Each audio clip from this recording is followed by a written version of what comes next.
జమ్మూ కాశ్మీర్ పహల్గాంలోని బైసరన్లో జరిగిన ఉగ్రదాడిలో 26 మంది చనిపోయిన సంగతి అందరికీ తెలిసిందే.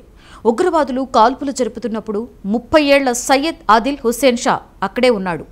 అతను టూరిస్టులను తన గుర్రంపై స్వారీ చేయించి జీవనాన్ని సాగించేవాడు. ఉగ్రవాదులు కాల్పులు చేస్తున్నప్పుడు ఆదిల్ మాత్రమే వారికి ఎదురు తిరిగాడు. వారి నుంచి గన్నులు లాక్కోవడానికి ప్రయత్నించాడు. ఈ నేపథ్యంలోనే ఉగ్రవాదులు అతన్ని కాల్చి చంపేశారు. దాదాపుగా 3 రౌండ్లు అతని గుండెల్లో కాల్చారు. ఆదిల్ అక్కడికక్కడే చనిపోయాడు.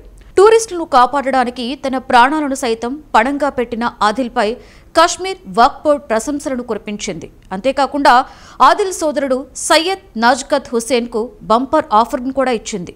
అతనికి ఉద్యోగం ఇస్తున్నట్లుగా ప్రకటించింది. ఈ మేరకు శుక్రవారం జాబ్కి సంబంధించిన అపాయింట్మెంట్ లెటర్ని నాజత్కు అందించారు. అంతేకాకుండా పర్యాటకుల ప్రాణాలను రక్షించడానికి ధైర్య సాహసాలు ప్రదర్శించిన మృతుడు సయ్యద్ ఆదిల్కు బ్రేవరీ అవార్డుని కూడా ప్రకటించారు. ఈ అవార్డును వారి కుటుంబ సభ్యులకు అందించారు. ఈ సందర్భంగా వక్ఫ్ బోర్డు చైర్పర్సన్ డాక్టర్ దరాక్షన్ మాట్లాడుతూ, ఉగ్రవాదానికి వ్యతిరేకంగా మా పోరాటానికి మద్దతు లభిస్తోంది.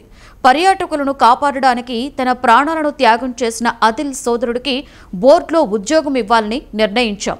ఆదిల్ గర్వంతో మా తలలు ఎత్తుకునేలా చేశాడు అంటూ ఆదిల్ సోదరుడికి ఉద్యోగం ఇస్తే అతని కుటుంబం కూడా ఆర్థికంగా నిలదొక్కుంటుంది అని ఈ నిర్ణయం తీసుకున్నామని అన్నారు. కాశ్మీర్ వక్ఫ్ బోర్డు తీసుకున్నటువంటి ఈ నిర్ణయంపై సర్వత్రా కూడా హర్షం వ్యక్తమవుతోంది. బీజేపీ నేతలు సైతం ప్రశంసల వర్షాన్ని కురిపిస్తున్నారు.